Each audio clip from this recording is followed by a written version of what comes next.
really excited to introduce Henry Jenkins, who I think is going to give a great talk. He's been a professor at MIT for over 16 years, and he's currently the director of the Comparative Media Studies program, which is just down the street. He's authored or edited over 9 books on media and popular culture, including the one he's going to talk about today, Convergence Culture.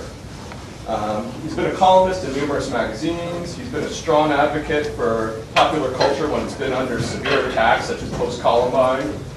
He has a great blog named Confessions of a ACA Fan, and he can also bust a mean move to Soulja Boy's Crank Dad. So his blog, ACA Fan, stands for Academic Fan, and I think it's a real good description of him and the book. The academic thing it really shows in the book through tying it into a lot of media theory, viewing the idea of convergence culture through multiple perspectives, etc. And his fan comes through in how exciting the book is to read, and how sort of deeply involved he is with the details of the fan culture and the fan niches, and I think it's a great combination of the two. So without further ado, Henry Jenkins.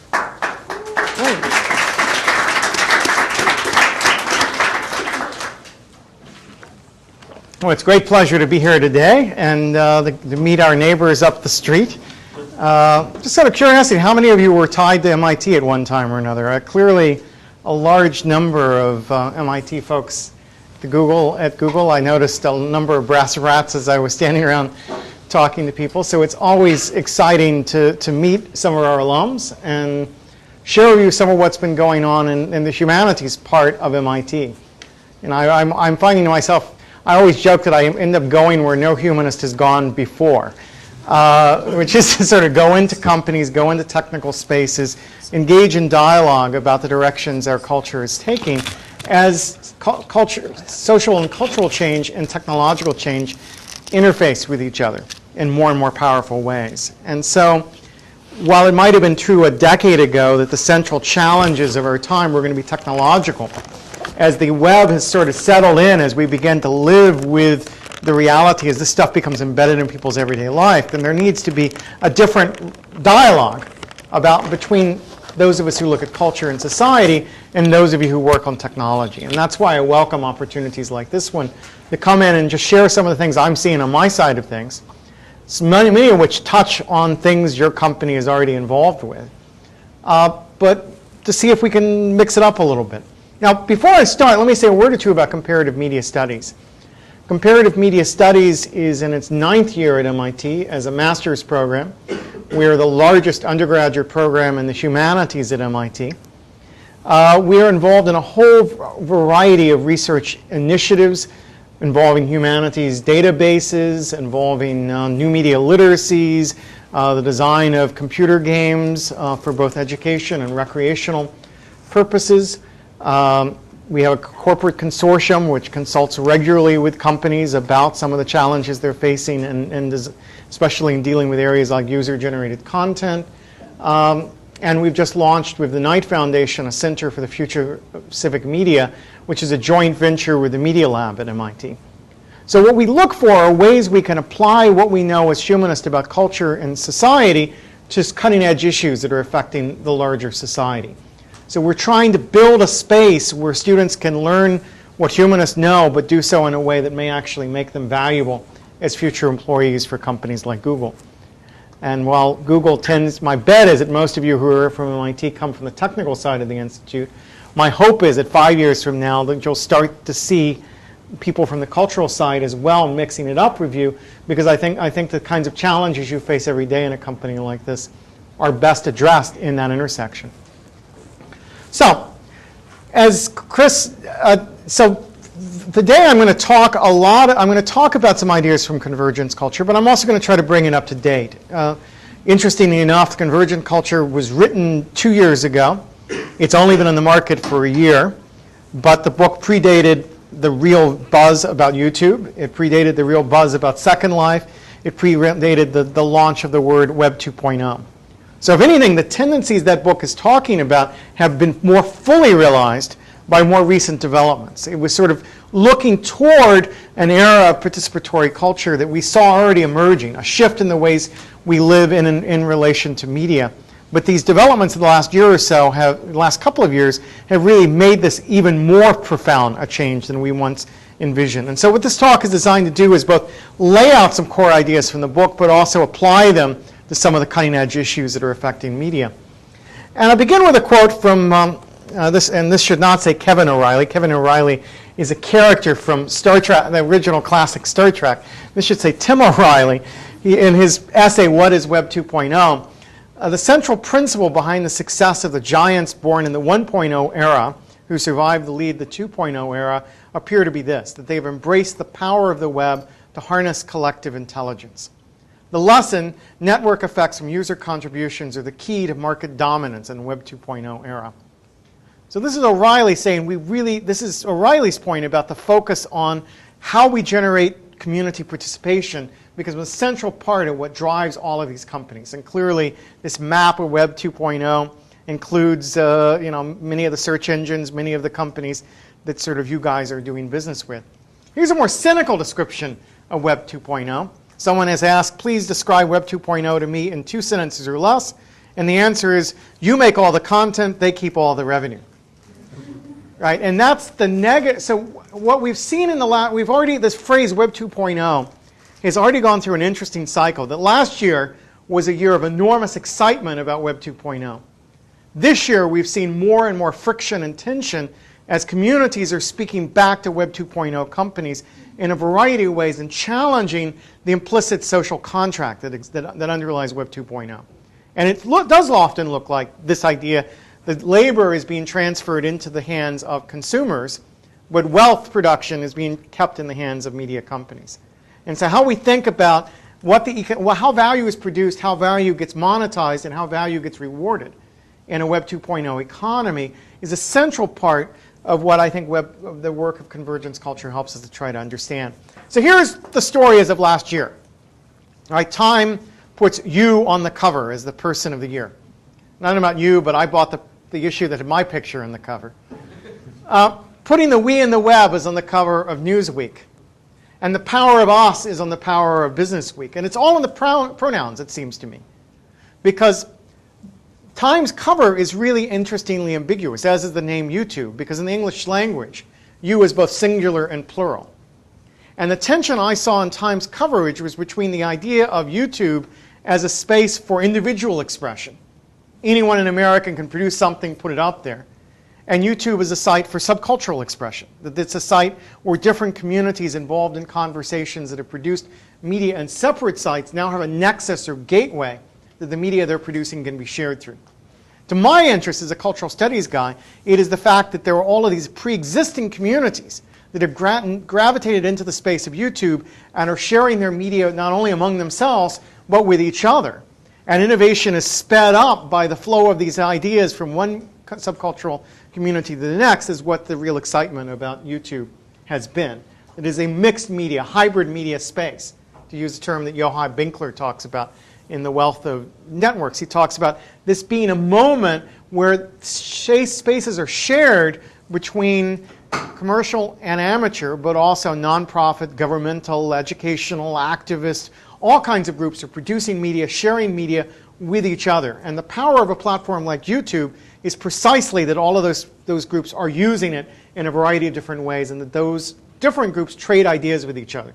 What once had been compartmentalized into these different silos is brought together into a shared portal. And that brings about really dramatic cultural change. The problem with Web 2.0 companies is they start to believe that they created all that participatory culture. Right? They start to imagine they built this thing.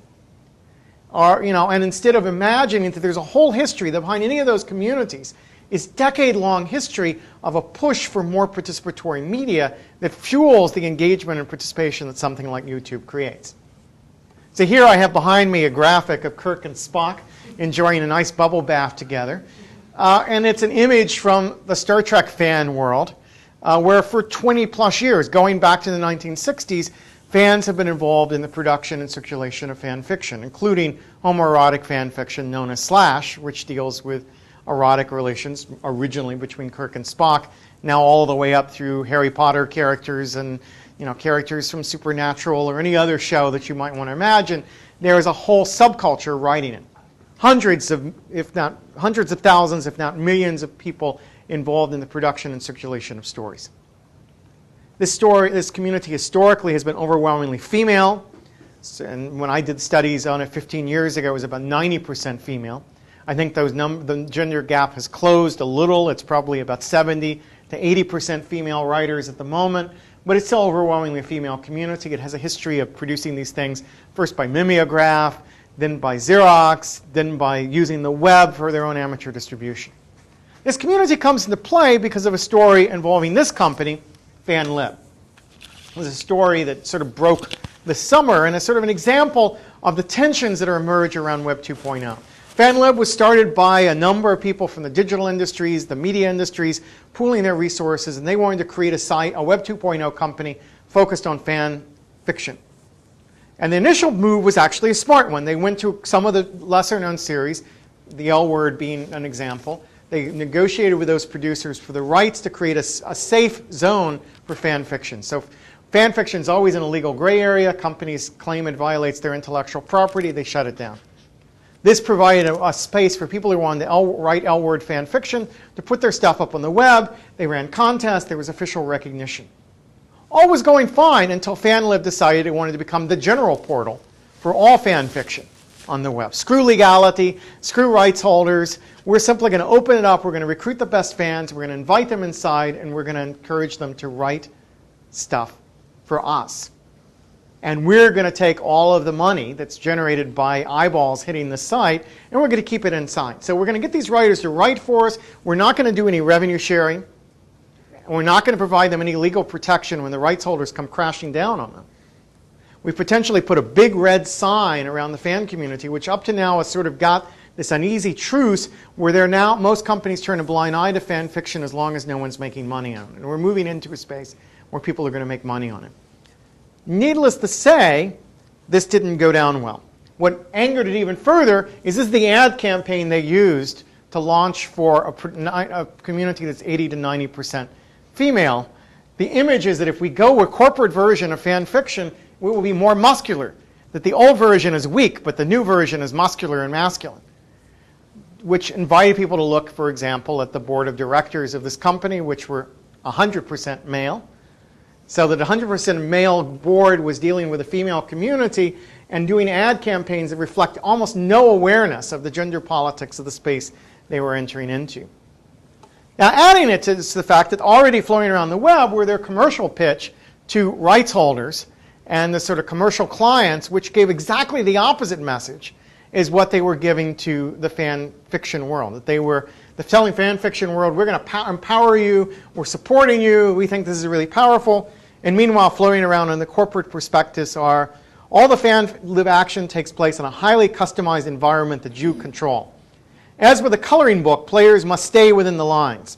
Restrictive players' terms of service protects your rights and property. Moderated scene missions keeps the story under your control. Full monitoring and management of submissions and players. Automatic profanity filter. Completed work is just a first draft to be polished by the pros. I put over here an image of a coloring book, which I was looking for coloring book images. Rather interesting, it has a picture of Riker talking to Picard, and it says, when will I get to be captain? Suggesting that even coloring books can be used in subversive ways, at least by communities determined to use them that way. But the fan world was just infuriated by this gap of information, which is easy enough to trace down. Your search engine made it pretty easy for the fans to see both sides of that communication. Fans were using LiveJournal, they were using blogs, they were using MySpace, they were using YouTube to communicate about this movement.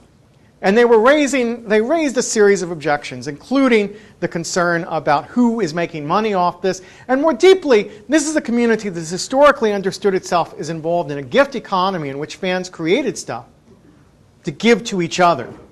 And the idea that anyone was commodifying this and making money of it was already a destruction of the core values. There had been 20 years of debate about whether zines should charge money, whether it was okay to recoup the cost of a zine, so forth. And into that blindly comes a corporation which wants to immediately generate revenue off of what fans had created. And so there was enormous anger over this that generated. And in the end, several things happened. One was a lot of backlash against the company, and I think it's really slowed the growth of this company enjoyed. On the other hand, when I talked to Chris Williams at FanLib a couple of weeks ago, he said they had about 10,000 subscribers at the present time. Now, these subscribers seem to be a mixture of those people entering fandom for the first time because they discovered it by this commercial site, and fans who were already disenchanted with the existing fan community and wanted a place that they knew those other fans wouldn't go. And I suspect those two things combined meant that there was a market here for those people that FanLib tapped, but at the same time it alienated much of the base of the fan fiction movement. And there's a great deal of concern that it may endanger the kind of uneasy status of fan fiction at the present time.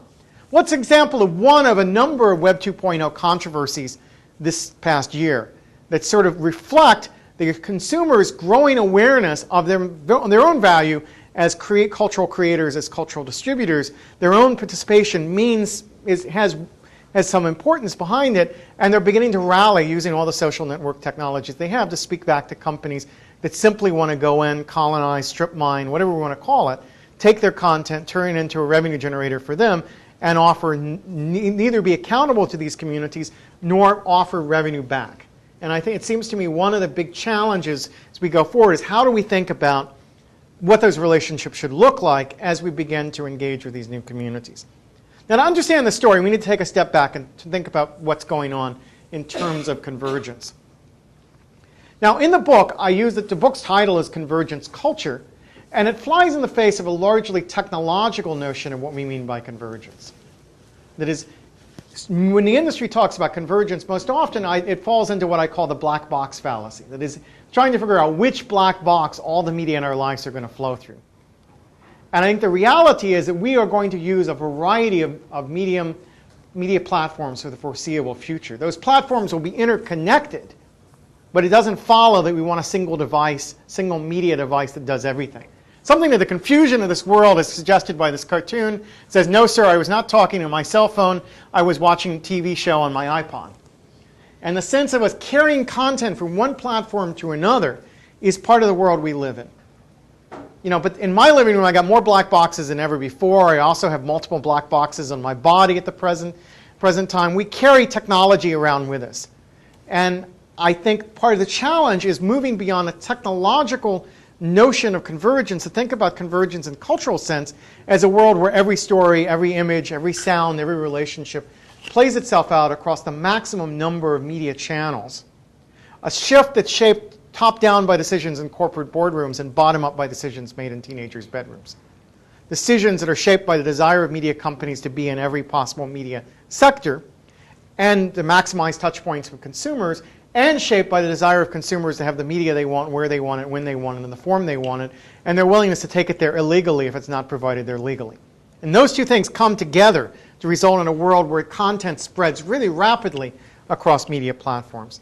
So this technical idea of convergence is suggested by this little device that Knifey made for himself, which had an iPod, a camera, a shaver, a taser, a drum machine, a Swiss Army knife, a circular saw, a robot arm, a guitar, a Pepsi, a laser.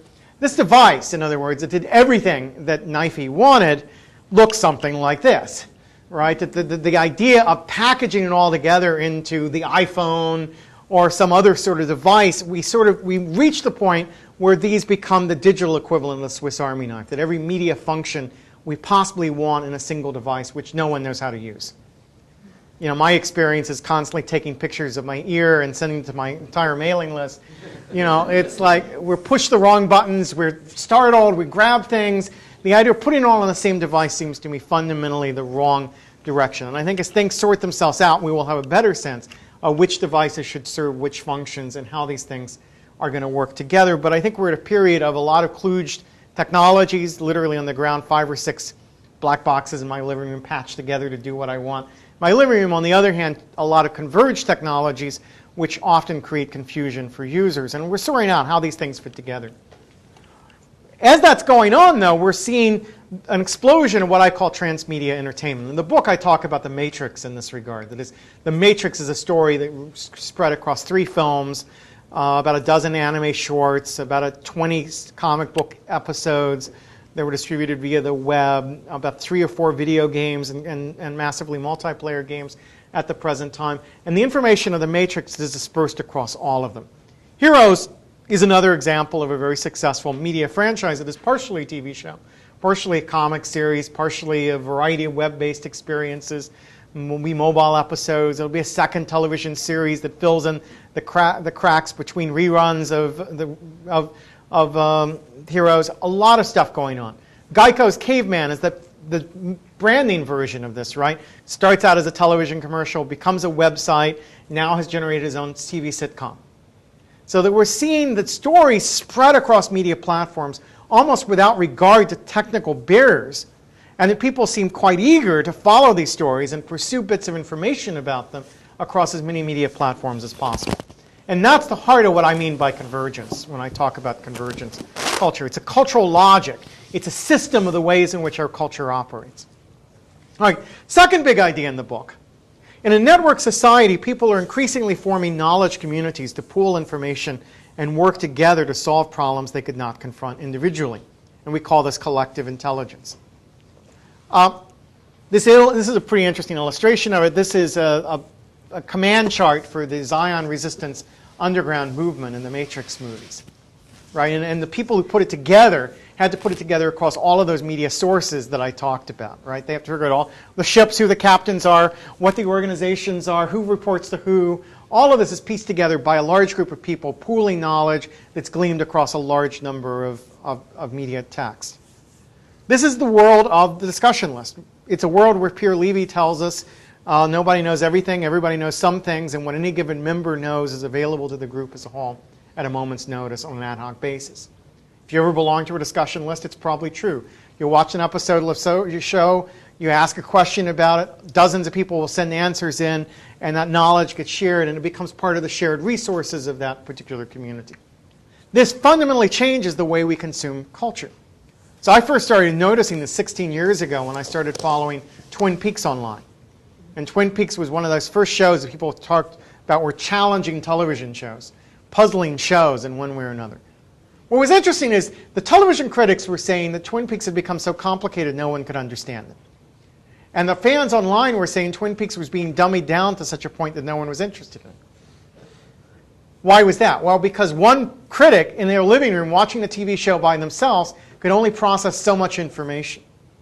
Whereas the community of hundreds of people pooling insights and knowledge and hour by hour in the week between an episode totally cracked the code, mastered it, began proposing theories and ideas of who killed Laura Palmer, much more complex than were offered by any given critic or the show could possibly satisfy. We've seen this play out more and more again, that these media franchises are much more interesting in the middle when all the theories are possible, at the end when they have to close it down, because the audience keeps generating ideas that are more far-reaching and more interesting by far than a small team of writers could possibly generate on a television show. And this is tied to stuff that Stephen Johnson has his book, Everything Bad is Good for You, which argues that television is in fact more complex and more demanding than ever before. The argument is that it in fact demands much more of us than our educational system does. And the reason it can do that is because of these large-scale knowledge communities where people are working together to process information. And there's a really rich example in the book of Survivor fandom as an example of that knowledge community and how people crack the code, figure out who the contestants are on Survivor before they're announced, figure out where the location is before it's announced, figure out the order in which they're booted off. All of this stuff worked out through elaborate theory construction and a lot of investigative work by teams of thousands of people playing together on the internet. And for all the mystique about Mark Burnett protecting the secrets of Survivor, this community has totally cracked the code, and it's been out there season after season because no one can keep secrets from this large-scale knowledge communities that are emerging. All right, third big idea.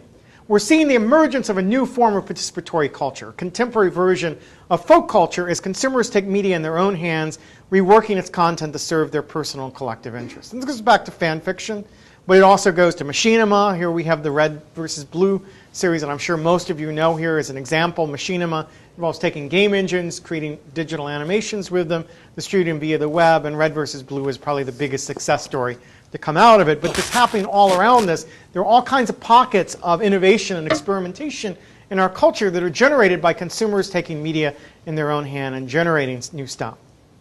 So here's an example of this.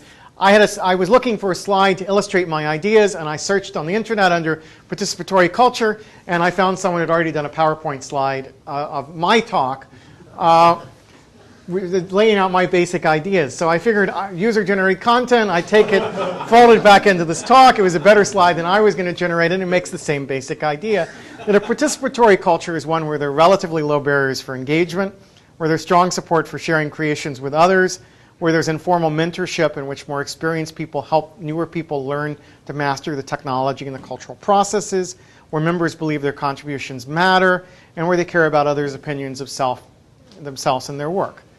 And it's a world where not every member must contribute, but all must believe they're free to contribute when ready, and that what they contribute will be appropriately valued. And the challenge, I think, has been for companies to learn how to build those principles into their online presences that are actually at work in these grassroots communities that go back 20, 30 years of history. Fandom as a whole goes back to the 19-teens.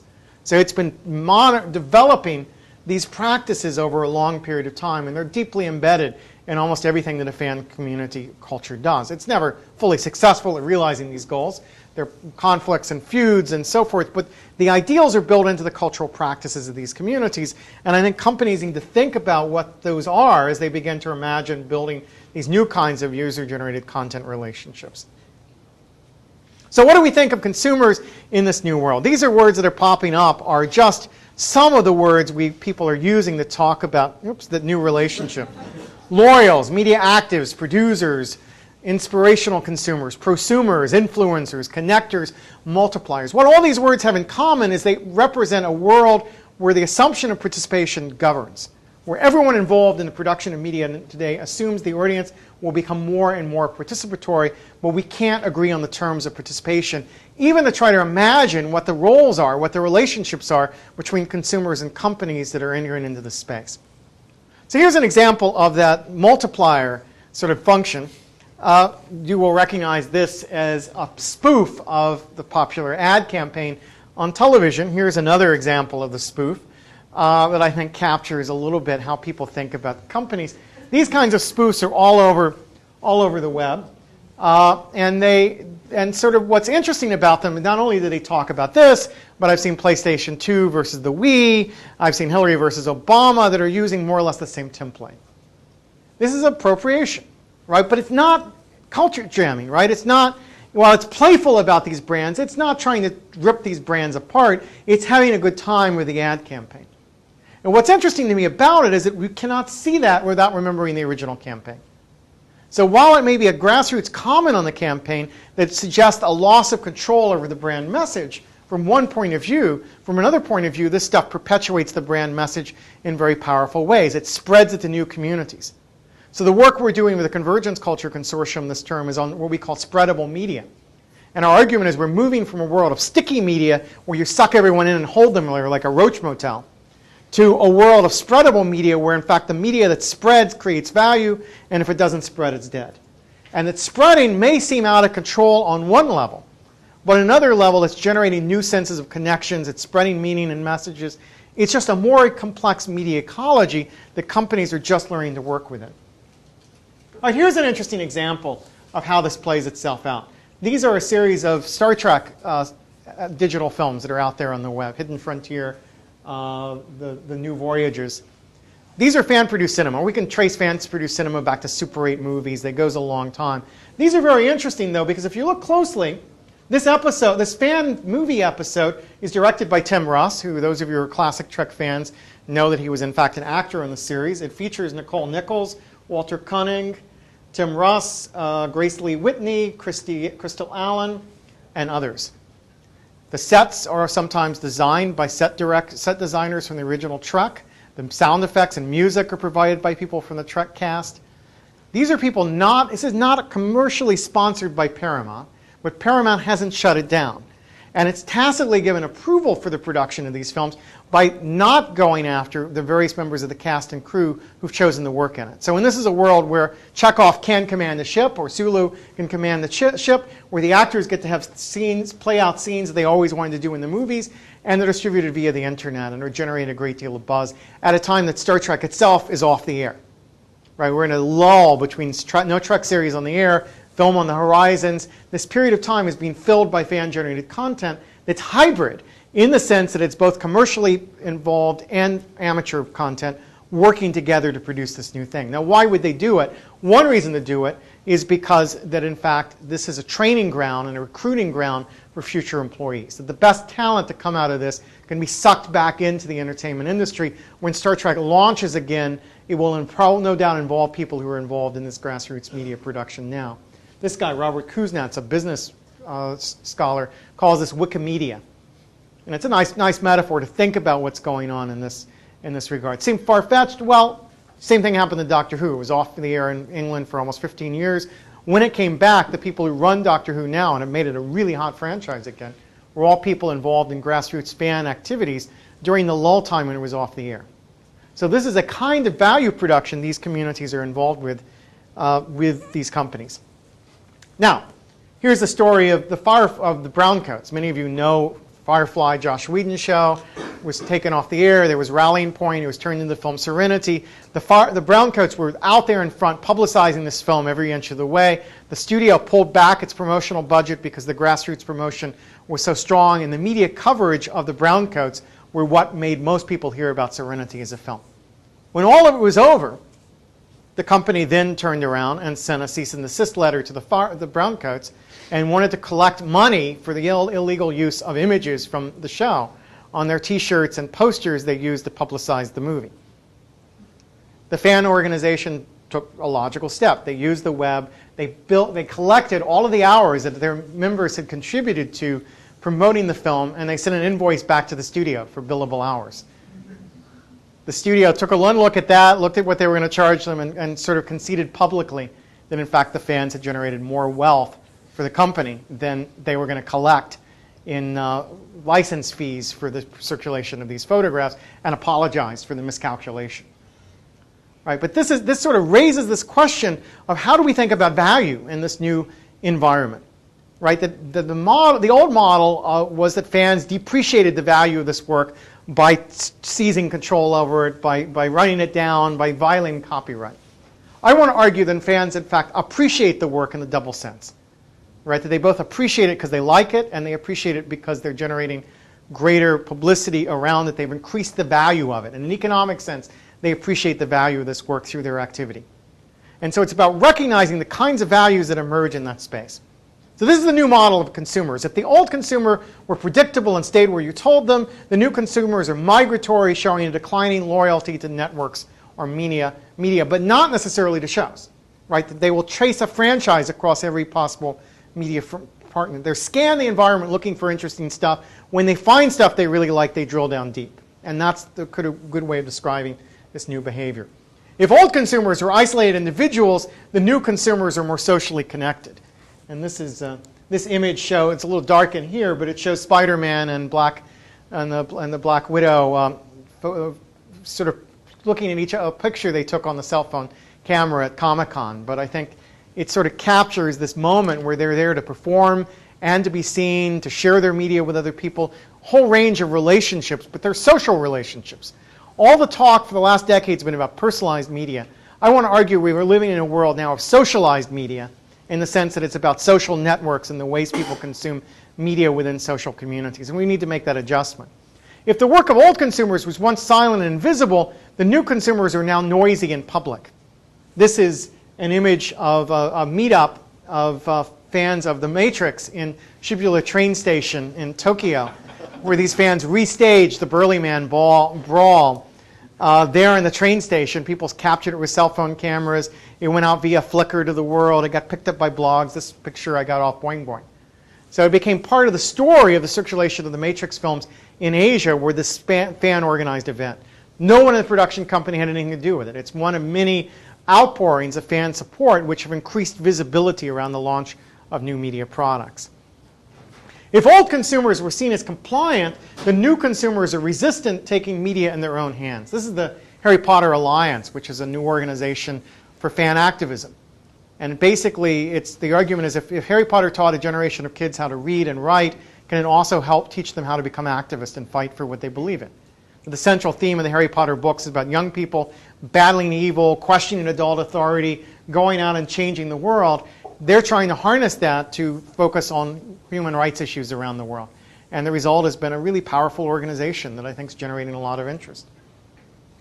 So in this environment then, what we've got are places where mass media content gets appropriated, bottom-up content emerges around it, and then those trends get folded back into the media economy.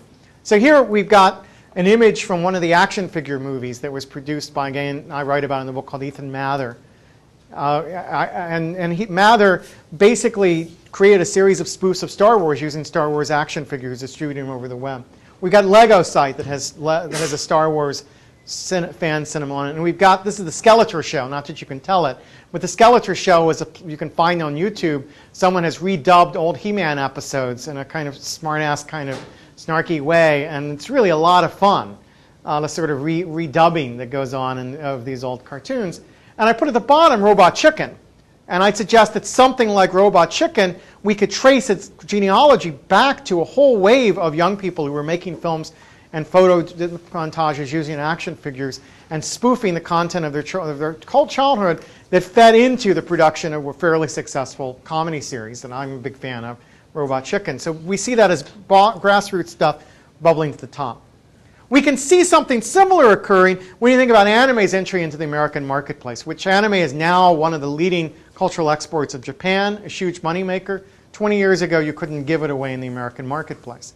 What changed was illegal copying, amateur dubbing and subtitling, websites that educated people about anime, tested the market for different genres, and basically almost every successful anime property that's entered the marketplace did so after it had been here illegally for a while and generated buzz. And that the fans have stopped circulating the illegal copies as soon as commercial copies became available and have actually actively supported the commercial production of this into the marketplace. So it's a place where the testing of the market occurred on sort of the illegal side of fan activity, and then the support of the market spread to these companies that enter into it, and the result has been anime is a really important influence in our culture today. Soldier Boy is a beautiful example of this. There was a joke about Crank That because we did a music video here at MIT with my students produced of Crank That Soldier Boy story. But the Soldier Boy story is this guy, 15-year-old guy who puts on his blog, I'm going to turn the music industry on its head. You're not going to believe it now, but a year from now you will.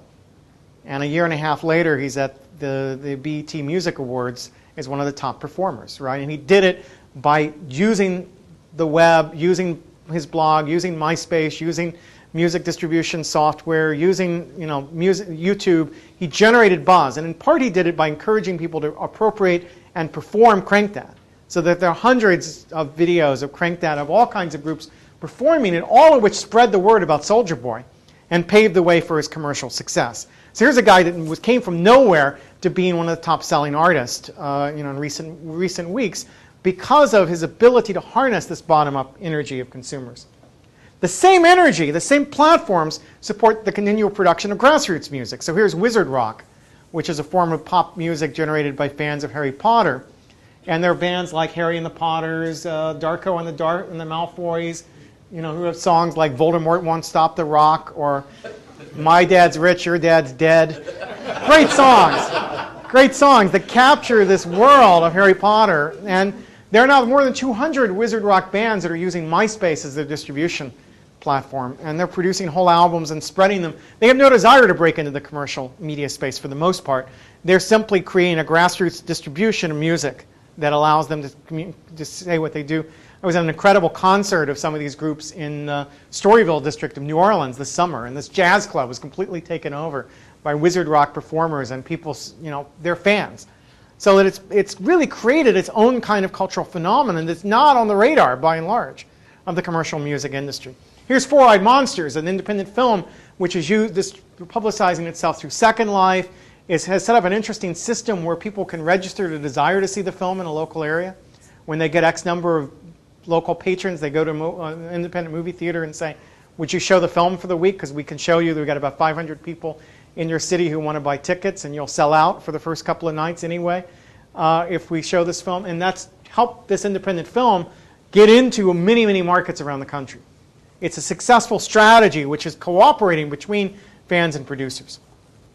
So we're at a moment in time in which we see this two sides of a divide. On the one hand, this is a debate that I think is going on in almost all media companies between the prohibitionists who want to hold on to tight control of intellectual property. If anything, want to extend control of IP in response to the digital media.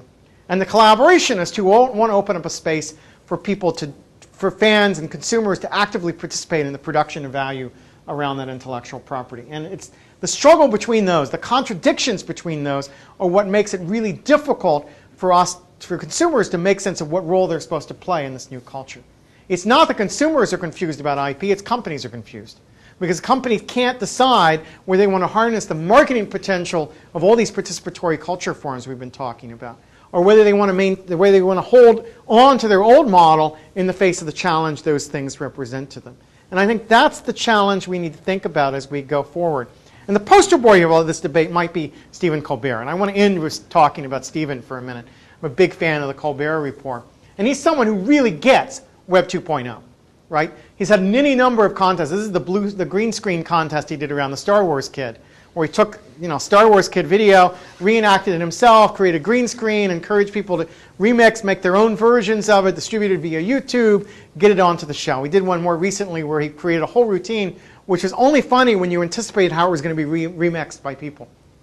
So he has this mock interview and encouraged people to recontextualize what he said and send out versions of it, constantly generating this level of interest. Of course, most of us know about Colbert because of the Washington Press Club dinner, where he spoke truth to power. He made fun of Bush like 10 feet away from the guy on national television. But you didn't probably hear about it on C-SPAN, which is where it first aired. You probably heard about it via YouTube, where it circulated very widely and generated a great deal of interest among people. The mainstream media missed the story. The YouTube community discovered it and put it out there, and people talked about it. And naturally, C-SPAN had it taken down off YouTube. Because after all, how should people be watching C-SPAN content?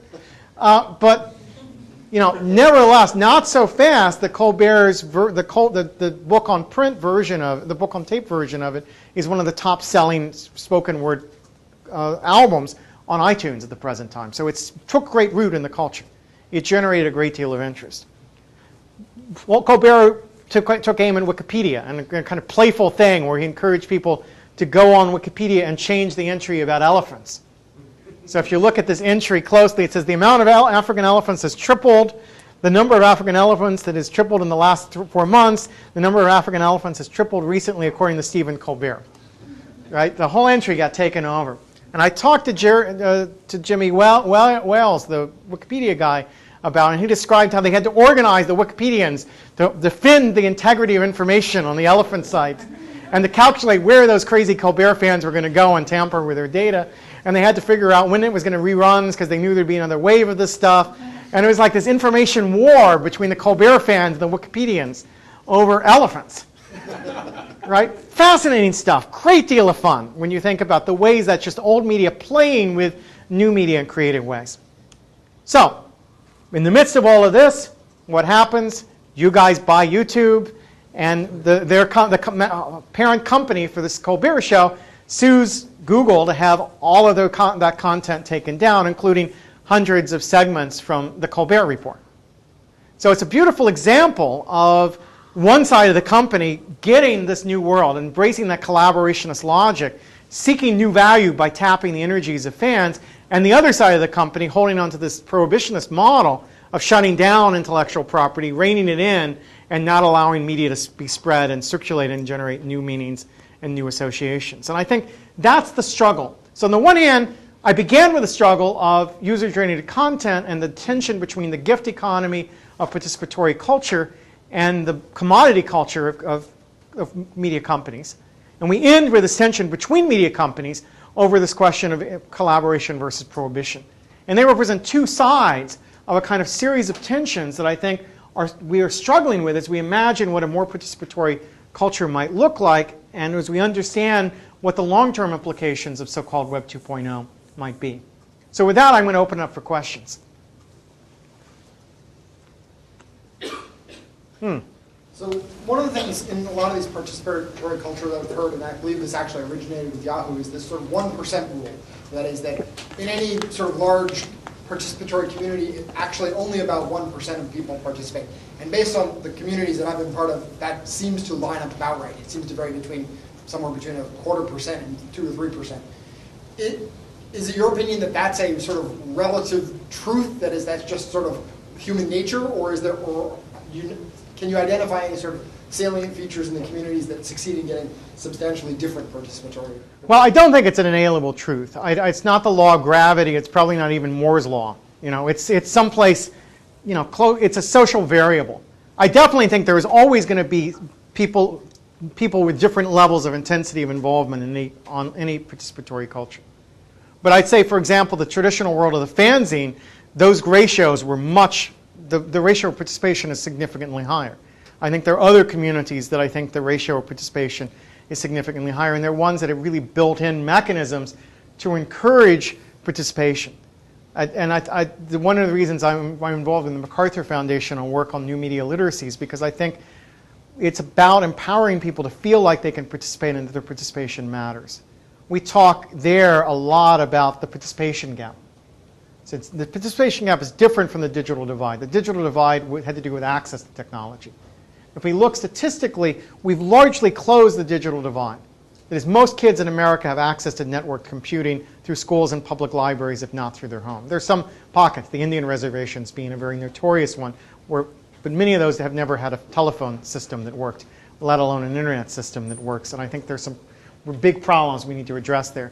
But the participation gap is modeled by something like Pew Foundation, which looked at the Pew Center for Internet and American Life, found that 57% of teens online had produced media content, and about a third of them had circulated media content beyond their immediate friends and family. That's a pretty compelling statistic. This suggests that participation is, first of all, partially generational, that kids who've grown up with this technology are more likely to participate, more likely to generate content than their parents, because their parents' numbers would be significantly lower than it. But the 43% who aren't producing content right now, or the 77% who aren't distributing content right now, should pose us to also question, all right, what's going on with those people? How do we generate a level of engagement and participation with it? Is it based on familiarity with skills and exposure to kind of defining experiences which allow them to make it over that hump? Or are there ways that leadership in these communities can help bridge that gap? To me, it's consistent with, say, studies that show if art museums open their doors free to the public, it's still mostly upper middle class people who go because there's a sense of entitlement about the art museum. And many of these spaces we take for granted it's okay to post stuff. Not everyone feels that, and I think that's one of the factors we need to look at. It's also, of course, the case that not everyone wants to be totally active all the time. We definitely want to still consume good content made by other people. It's not about displacing professional entertainers with amateurs, contrary to what Andrew Keene talks about in his book, The Cult of the Amateur. It's about building a community where everyone feels like they could contribute if they were able to, and building a space where everyone could be bad and get better. And what's important about these spaces is, in fact, that if you have only professional stuff and you've got stuff that doesn't circulate, how do you get up here?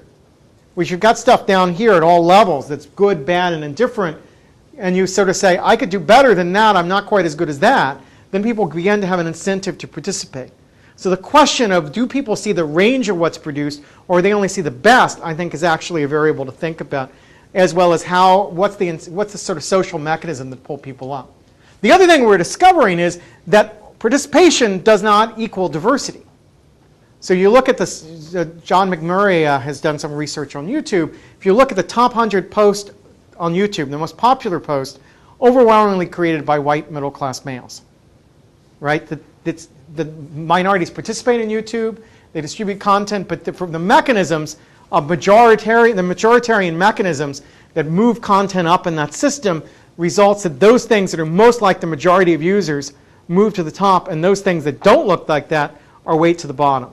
And so how do you get a point where there's enough diversity in that top tier that people feel like their contributions matter? If you were a black teenager, would you feel, looking at YouTube as it constituted today, that your content was welcome there? Or would you feel looking at that top, if you looked at the top 100 and saw nothing by black kids, would you feel like that was a place that as a black kid you were allowed to come? And that's, I think, the fundamental problem. It's a social and cultural question, but it's tied to things like the mechanisms by which you weigh and measure audience feedback. And the systems we have of tagging right now are based on the assumption of the wisdom of the crowd, which is good up to a certain point. It's good for finding, quote, the right answer or finding the center of opinion. It may not be good for ensuring diversity and therefore enabling participation. And those may be very different questions we actually have to think about. Yeah? So this is more of a legal question, so maybe there's no good answer, but would Paramount lose future rights to, say, Star Trek if they let too many of the user-generated movies get distributed, or is that not even? Well, conventional wisdom is that they would. In a sense, it's like if you got a piece of land and you let the neighbor kids walk past it for 25 years and you sue one of them for trespassing, you probably don't have the right to do that. The courts are going to throw it out because you've ceded your right to that property in that way. And that's the logic that I think companies have started to use.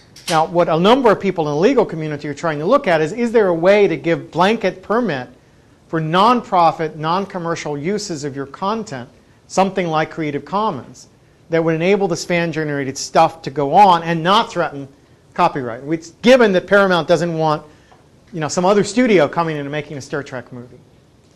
That's their biggest concern. Is it actually hurt by allowing amateurs to make movies? That's debatable, and I would argue that more value is created than lost in that system. But the way the law currently is operating, I'm not a lawyer, so I take all this with a grain of salt, but the way the law currently is operated, it's very hard for them to differentiate between those two layers of use. That said, I think, in fact, much more open appropriation takes place from commercial competitors who know exactly what the gentleman's agreement is, know where to draw the line, have lawyers protecting them, than are comfortably going on with the amateurs in the audience. And they end up, and ironically enough, that they're less likely to hold up in court an attack on a real critic of the company, a culture jam or adbuster kind of critic, than a fan, because it's fairly easy to show that the adbuster took their content and made it a focus of critical commentary. The fan who likes it, the courts have had much more difficulty seeing that as a form of critical commentary, despite the fact that legally critical doesn't mean negative. It's nevertheless in people's mind is so associated with that notion of criticism that it's actually proven hard for courts to see that someone who valued what you produced and were sympathetic to it might actually be involved in an act of criticism. In my world, if you write an essay about Shakespeare, you're a critic, even if you like Shakespeare, and I think most people who write about Shakespeare like Shakespeare, but it's a confusion in the way we think about the law. But either way, it could be fixed by a Creative Commons kind of license. I think a Creative Commons kind of license might fix a lot of that. I don't know that I'm not seeing the studios lining up to sign Creative Commons license. What I am seeing is an open acknowledgement from some studio spokesman that they're turning a blind eye to a lot of the fan creation because they're starting to appreciate the value. And the movement is toward engagement as the model for thinking about how value is produced among television viewers. We're moving from an era of appointment television to engagement television, and that means they want to find ways in the short run to figure out who's engaged. Doesn't mean they're not limits. So the site like TV Links, which was an amazing site, where you get hundreds of television shows around the world. You could click on and watch all the episodes of it because people had uploaded them. The guy got arrested in England 2 weeks ago and the site's gone. So there are limits to what's going on. But that I think there's a tolerance right now as companies are trying to figure out what's going to work. They'll go after Napster, they'll go after TV Links where there's actual content being exchanged. But then remix stuff seems to circulate fairly openly at the moment, and we see far fewer cease and desist letters for that. All over the place. Over here, then.